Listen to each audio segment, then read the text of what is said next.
그래서 몇 가지 질문을 좀 줄 건데 좀 준비를 좀 해주세요. 북한이 핵을 포기할 것인가? 이건 이미 준비됐을 거야. 북한이 핵을 포기할 것인가? 거기에 대한 학생의 견해. 북한이 핵을 포기하든 포기하지 않든지 간에 대한민국은 북한이 지금 현재 기준으로 핵을 갖고 있으니까 핵 무장을 해야 되느냐? 여기에 대한 학생의 견해. 미국, 중국의 그와 같은 경제적 패권. 그 다음에 뭐야? 군사 패권 관련해 대만 문제. 그리고 여기에 따른 대한민국의 안보 태세. 항해의 자유작전이냐? 자신들의 영해수호냐? 이게 충돌하고. 그 다음에 이제 K국방과 관련해가지고서 K국방에 대한 K국방으로 인한 국력의 심장. 그와 같은 뭐다? 부분 것이 좋은데 우리가 K국 실현에 나감에 있어서 주의해야 될 것. 이런 부분 거에 대해서 준비를 좀 해주세요. 관련되는 거 부분인데 국회 관련해서 그 첫 번째가 이제 북한이 핵을 포기하고 국제사회로 나올 것이냐. 예전에 이제 트럼프랑 협상을 했잖아. 근데 이제 결국은 그 싱가포르 협상이 무산되면서 오히려 다시 핵 재무장을 했는데 핵을 포기하는 대가로 국제사회는 북한에다가 커다란 경제적인 선물을 줄 것이다 라고 하는데도 불구하고 북한은 과연 핵을 포기할 것인가. 핵을 포기하지 않는다. 핵을 포기하면은 그 근거를 2개, 3개 이상 들을 수 있어야 되고 마찬가지 반대인 경우에도 이야기를 하고 면접관이 추가적으로 이제 반박 질문을 좀 할 거야. 그런데 북핵에 대해서 북한이 핵을 포기하면은 뭐 관계는 없는데 설사 하더라도 쉽지 않을 것 같고 핵을 포기 안 할 거다라는 그런 가정하에서 그러면은 우리 대한민국은 어떻게 해야 되느냐 이거야. 대한민국도 핵으로 무장을 해야 되느냐 이런 부분 것에 자신의 견해를 좀 가야 되는데 조금 쉽지 않아요. 대한민국도 핵을 가져야 된다고 생각하나요? 결론이 뭐예요? 핵 무장해야 되는 거야? 말아야 되는 거야? 만들기 직전까지 가는 거는 핵 무장하는 거야? 안 하는 거야? 결론이라니까 결론. 그럼 자기 견해가 없는 거잖아. 질문이 핵 무장을 해야 되느냐 말아야 되느냐 이거야. 이거 요구하는 거야. 근데 그럼 해야 된다. 핵 무장을 해야 된다. 그러면 핵 갖는 거지 뭘. 그리고 거기에 대한 근거를 이야기하면 되는 거지. 만들기 전까지 간다. 그럼 무장 안 하겠다는 거잖아. 이것도 저것도 아닌 거 있잖아. 그거는 답이 될 수가 없어. 어디 군에서 핵 무장 해야 되냐 말아야 되느냐 하는데 둘 중에 하나를 답하라고 한 거야. 그럼 둘 중에 하나 답하면 돼. 일반 대학 면접 가서는 그렇게 얘기해도 돼. 근데 여기는 사관학교 면접이잖아. 북한이 핵 포기를 할 것인가 물어봤는데 핵 포기를 할 수도 있고 안 할 수도 있을 것 같습니다. 이거는 완전히 추상으로 도피하는 거야. 더구나 같습니다. 대한민국이 핵을 무장해야 되느냐 아니냐 그거 물어보는 거지 뭐. 그럼 무장하면은 해야 된다고 하는 거고 무장하지 말아야 되면 말아야 된다는 거지. 그게 뭐가 어딨어. 양시론 양비론 안 돼. 둘 다 맞다 안 돼. 둘 다 틀리다 안 돼. 야, 갑자기 전투기가 발전하는 것 같다? 무슨 소리야 이거? 아니 서울시 항공에 이거 전투기 소리야? 민항기가 저 소리 나? 민항기는 저렇게 소리가 민항기 소리는 일단은 지금 서울 상공에서는 민항기는 평화야. 명예. 그럼 수송기 약간 소리 나. 그래도 전투기의 그 굉음은 기지에서 완전히 F-16 귀 찢어진다. 수송기는 C-130. 네, C-130. C-130이 있는데 타갈지 내가 C-130 탔는데 대구까지 가는데 처음에 이렇게 딱 갔는데 다 앉았는데 다들 이제 후보생들 앉고 그랬는데 과연 이게 뜰까?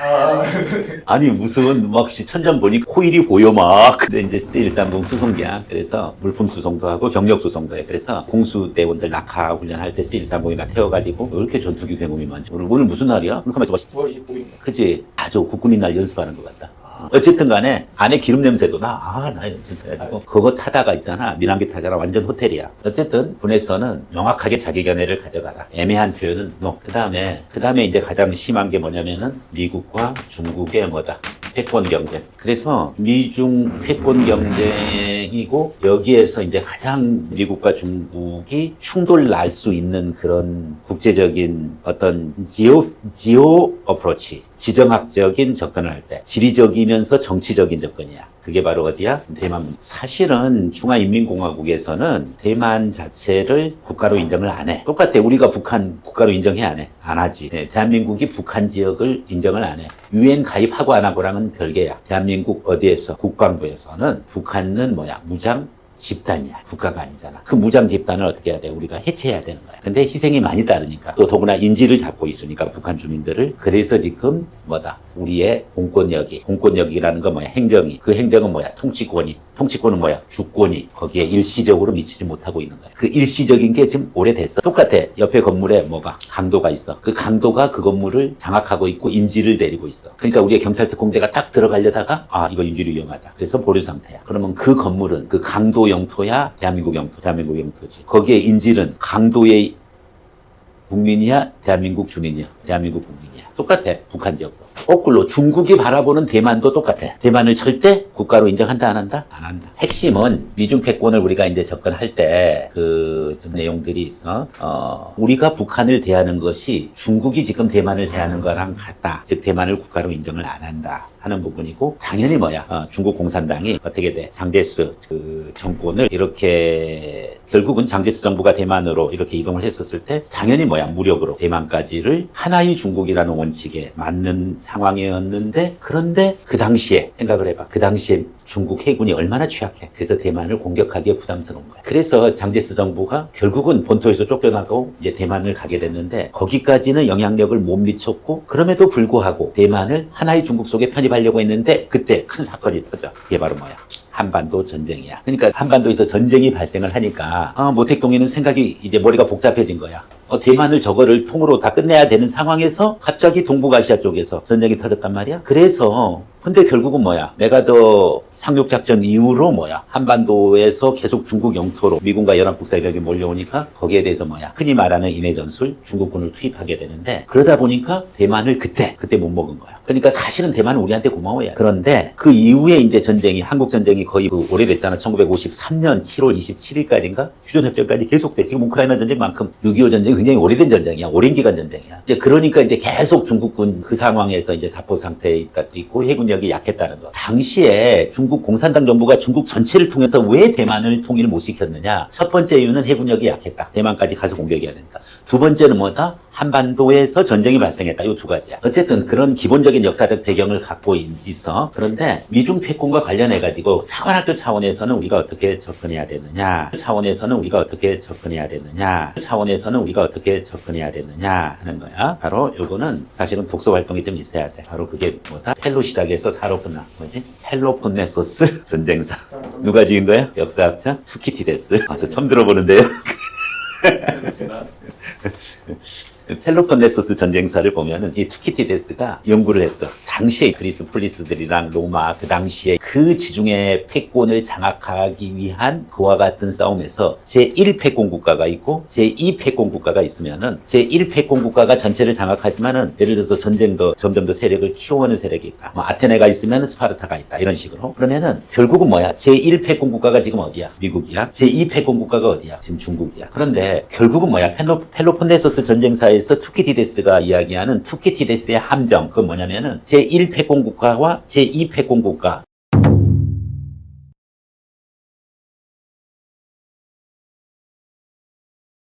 그건 뭐냐면은 제1패권 국가와 제2패권 국가, 떠오르는 제2패권 국가는 자신이 제1패권 국가가 되기 위해서 전쟁을 하지 않을 수가 없다는 기본적인 거고, 그것을 역사적인 지중해의 전쟁사를 통해서 밝혀냈어. 근데 이와 같은 펠로폰네소스 전쟁사를 우리는 투키티데스의 함정이라 그래. 투키티데스 트랩이라 그래. 그래서 그것을 세계에서 그 이후의 모든 전쟁을 또 연구를 해본 거야. 거의 한 70%가 맞더라 이거야. 그래서 펠로폰네소스 전쟁사를 여기에다가 적용되면 제1패권 국가가 미국인데, 미국이 어쨌든 미 해군을 중심으로 해가지고서 군사적인 것은 말할 것도 없고 경제적인 것도 마찬가지죠. 그런데 중국이 계속 치고 올라갔다. 결국은 어느 순간 중국의 GDP가 미국을 추월할 거라는 보고서가 많았었어. 그러니까 위협을 느끼는 거고, 그래서 펠로폰네소스 투키티데스 함정은 결국은 그 두 가지야. 원래 펠로폰네소스 전쟁사에서 이야기하는 것은 제2패권 국가가 등장하는 것을 막기 위해서 제1패권 국가가 제2패권 국가를 괴멸시키든지, 반대로 제2패권 국가가 어쨌든 간에 제1패권 국가가 되기 위하여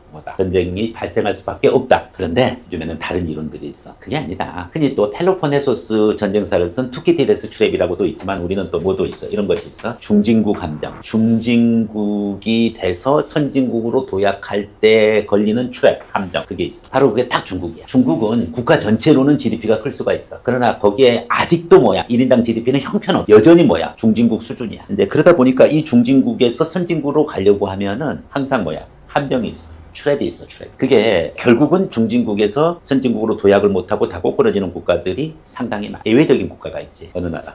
그래, 우리나라야. 그런데 그와 같은 중진국 함정이 결국은 뭐다? 문제가 돼서 전쟁이 이루어진다는 게 최근 이론이야. 바로 뭐냐면은 중국이 제2패권국가에서 그걸 유지하기가 힘들어. 결국은 뭐야? 지금 상황이 비슷해. 거의 뭐냐면은 다시 힘없는 예전의 중국으로 돌아갈 가능성이 있어. 왜? 미국의 반도체 압박하지. 이제 그렇게 됐듯이 중국도 또한 중진국 함정에서 걸려서 그냥 별 볼 일 없는 나라로 추락할 것 같은 위기에 있어. 이 위기를 타개하기 위하여 중국은 전쟁할 수밖에 없다. 이게 새로운 이론이야. 펠로폰네소스 전쟁사에서 이야기하는 투키디데스 거보다 좀 더 설득력이 있을 수도 있어. 투키디데스는 당시의 군사력을 기준으로 한 패권 경쟁이었고, 그래서 뭐다? 결국은 제1패권 국가가 전쟁을 걸든 제2 패권 국가가 전쟁을 걸든 어떤 목적이냐면 서로가 뭐야? 자기의 제1패권 국가를 유지하거나 등극하려고 하는 거지. 제1패권 국가는 그걸 유지하려고 전쟁을 일으키는 거고, 제2패권 국가는 자기네들이 제1패권 국가로 등극하려고 전쟁을 일으킨다는 것이 펠로폰네소스 전쟁사하고,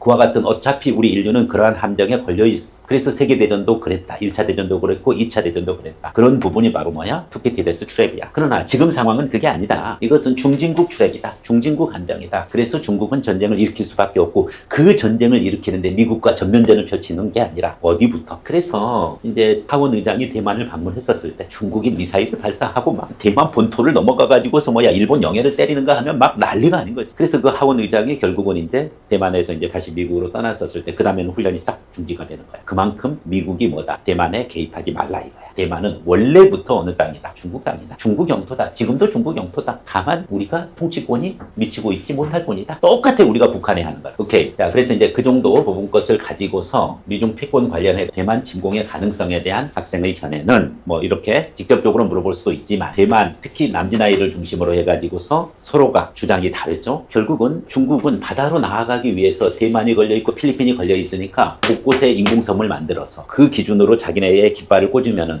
그 기준으로 뭐가, 그 인근 해역이 뭐가 돼? 영해가 되고, 그 영해의 뭐야? 수직 상공이 영공이 되기 때문에 자신들의 뭐다? 바다고 자신들의 영공이다. 이렇게 주장을 하는 거야. 그런데 이 인공섬을 인정 안 하니까 어떻게 돼? 미국의 항공모함이 여기는 뭐가 중국해냐? 여기는 공해다. 그래서 그 작전 명칭이 뭐다? 미 해군의 작전 명칭이 항해의 자유작전이라 그래. 그래서 항해의 자유는 공해상의 어느 국가에나 존재하는 거야. 즉 중국으로 영해를 인정하지 않는 거지. 그래서 항해의 자유작전이란 뭐다? 중국 입장에서는 뭐다? 영해수호다 이거야. 영해수호. 그래서 무력 충돌의 가능성이 점점 더 높아지고 있는 거고, 결국은 이와 같은 미중 패권 경쟁 승자는 누가 될 것인가에 대해서는 사실은 어느 정도 전쟁 전문가들에 의해서 전쟁 시뮬레이션 돌려본 결과 이미 나와 있어. 당연히 미국 승리로 이렇게 나와 있는 건데, 미 해군 또 미 공군까지 앤더슨 공군기지에서 출격하는 것은 미 공군이야. 미 해군은 어디야? 항공모함에서 출격하는 전투기들은 다 해군 소속이야. 탑건은 탑건은 최고 전투기 조종사잖아. 대한민국의 탑건은 공군의 최고 전투기 조종사야. 근데 미국의 탑건은 해군의 최고 전투기 조종사. 공군은 육지에서 이륙해야 되는데, 육지에서 이륙하는 것은 날렵한 전투기 이렇게 있잖아. 사모람제 발레바야 폭격기. 그래서 이제 주로 전략기지가 앤더슨 공군기지야. 괌에 내가 거기 가봤었어. 그래서 어떻게 돼? B-52 폭격기. 그래서 그냥 완전히 그냥 쑥대밭 내는 거야. 융단 폭격기.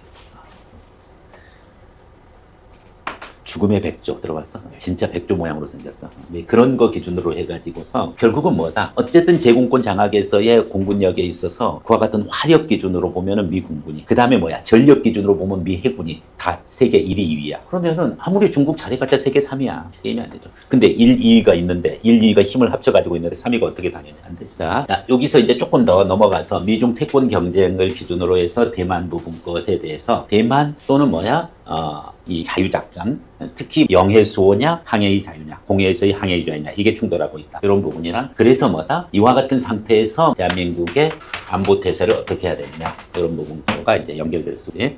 러시아 우크라이나 전쟁은 너무 재작년에 그 다음에 3년 전서부터 계속 말이 많이 나왔는데 실질적으로는 잘 안 물어봤어. 그냥 관심 갖는 시사일 때 자기가 그 러우 전쟁을 많이 얘기했던 부분들이고, 그래서 이와 같은 북핵 위기, 그 다음에 미중 패권 경쟁, 이제 그런 부분들이고, 그 다음에 이제 또 시사적으로 많이 나올 수 있는 게 당연히 K국 해가지고서 여기에 대해서 자부심을 갖고 그런 거 되게 좋아. 그래가지고 K국방의 위상이나 이런 부분들로 인해 대한민국이 나아가야 되는 그 방향인데, 대한민국이 그런 차원에서 군사 대국화되고 라는 부분이 있어. 근데 여기에 따른 비판이 있어. 대한민국이 K국방의 위상 되게 좋고 그런데 군사 대국화돼 가지고서 대한민국의 힘이 강해지는데 그게 뭐가 문제냐 라고 이야기하지만은 K국 위협을 느낀 주변 강대국들이 어떻게 반응하느냐 하는 부분 것의 문제에 대해서는 좀 일부 지적할 수 있어야 돼. 그래서 무조건 K국 잘 된다 그래가지고 군사 대국화되고 그렇게 해서 뭐다? 원하는데 아무데나 다 무기 공급을 해준다. 그러면은 사실 우리에게 큰 화가 될 수도 있어. 그래서 지금 같은 경우도 대한민국 외교에서 폴란드에다가 K9 자주포, K2 전차 좋다 이거야. 폴란드가 이제 유럽의 거점 국가가 된단 말이야. 근데 우리가 직접적으로 K국 이렇게 하고 군사 대국화되니까 우리 맘대로 수출하겠지. 그렇게 해가지고 어디에다가 우크라이나에다가 F-16, KF-21 막 대주고 막 그러면은 그거는 굉장히 우려스러운 내용이야. 그래서 군사 대국하니 그 다음에 K국방이니 이런 부분과 하면서 이 부분 거에 대해서 우리가 경계해야 되는 거. 조심해야 되는 것은 무엇이냐. 지금 캐나다랑 호주에서 K 잠수함 사업을 이제 우리한테 발주를 하려고 해요. 그러면은 그게 사실 지금까지의 뭐 K2, K9, KF-21 어마어마하게 60조야, 60조. 이제 그런 부분들인데 이제 대한민국의 K국방으로 인해 강한 국방력을 갖는데 우리가 이 부분 거에 대해서 보다 더 섬세하고 보다 더 주의해야 될 사항이 있다면 무엇이 있을 거냐. 하는 부분들을 이야기할 수가 있어야 되는 거야. 무턱대고 그냥 프라이드만 갖는 게 중요한 것이 아니라 우리의 기술을 첫 번째 지킬 수 있어야 돼. 최근에 상당수 산업 스파이식으로 해가지고 기술이 빠져나가고 있어. 이런 것도 우리가 경계해야 되고 또 무조건 우리 수출이라 그래가지고서 경제 논리로만 가지고서 K 디펜스를 가지고 가면 안 된다. 그죠? 외교적인 측면 이런 것들을 주의해서 K국 키워가야 된다. 무조건 군사 대국화가 되어가는 것이 꼭 좋은 것은 아니다. 오케이, 그럼 한번 연습 한번 해보겠습니다. 그래서 몇 가지 질문을 좀 줄 건데 좀 준비를 좀 해주세요. 북한이 핵을 포기할 것인가? 이건 이미 준비됐을 거야. 북한이 핵을 포기할 것인가? 거기에 대한 학생의 견해. 북한이 핵을 포기하든 포기하지 않든지 간에 대한민국은 북한이 지금 현재 기준으로 핵을 갖고 있으니까 핵 무장을 해야 되느냐. 여기에 대한 학생의 견해. 무조건 다 결론 문제야. 무조건 다 결론 문제야. 미국, 중국의 그와 같은 경제적 패권, 특히 반도체에 대한 중국 수출 금지, 그리고 또 중국산 자동차에 대한 중국산 특히 전기 자동차에 대한 미국의 관세 폭발, 이런 부분들이 연결되어지는 거라. 경제적인 패권이고 그 다음에 군사 패권 관련해 대만 문제, 그리고 여기에 따른 대한민국의 안보 태세. 아까 얘기했던 항해의 자유작전이냐 아니면은 자신들의 영해수호냐, 이게 충돌하고, 그 다음에 이제 K국방과 관련해가지고서 K국방에 대한 K국방으로 인한 국력의 심장, 그와 같은 부분 것이 좋은데 대한민국이 군사대국화되는 거 아니냐, 대한민국이 군국주의가 되는 건 아니냐, 이건 좀 오바고 군국주의까지는 안 나가. 우리 경제가 워낙 세게 일본의 군국주의에 대한 군국주의 경향, 군국주의화에 대한 학생의 견해는 이건 육사 문제야. 그리고 이 부분 거에 대해서 우리가 K국 실현해 나감에 있어서 주의해야 될 것, 이런 부분 거에 대해서 준비를 좀 해주세요.